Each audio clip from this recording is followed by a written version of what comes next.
Ça n'a pas été une surprise, les Maliens s'attendaient à ça, dans la mesure où ces derniers temps, la diplomatie française ne fait qu'agresser les autorités maliennes en les niant même leur légitimité ou leur légalité. Et mieux que ça, la France aujourd'hui est énervée contre le Mali et pas pour autre chose parce que les Maliens veulent prendre leurs responsabilités.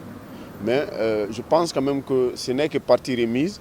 La France va revenir à ses meilleurs sentiments parce que, contrairement à ce que beaucoup pensent, la France a plus d'intérêt au Mali que le Mali n'a en France.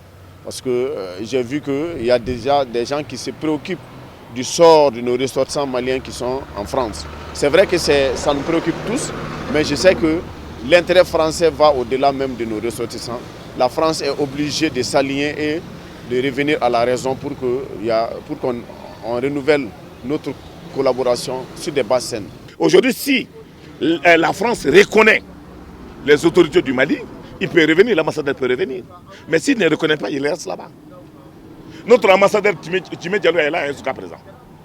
Et nous avons nommé l'ambassadeur du Mali. Le document a été envoyé depuis juillet. Jusqu'à présent, il n'y a pas de réponse.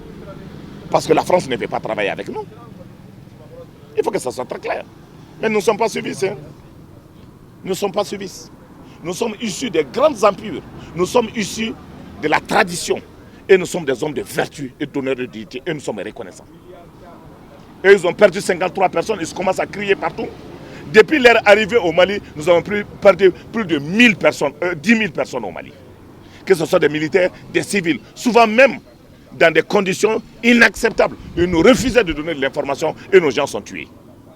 Aujourd'hui, tout le monde sait, tous les Maliens sont fiers. Ça avance à merveille.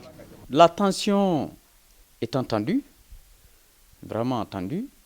Maintenant, que faire? Il faut qu'il y ait vraiment des concessions de part et d'autre. Les moments difficiles, je l'ai dit tout à l'heure, on les vit, mais ce sont des pays qui ont vraiment des intérêts communs à partager. Quand vous prenez le cas de la France, il y a beaucoup de Maliens qui vivent en France. Et au Mali également, la France aussi a des ressortissants français qui sont au Mali et également des intérêts français qui sont au Mali.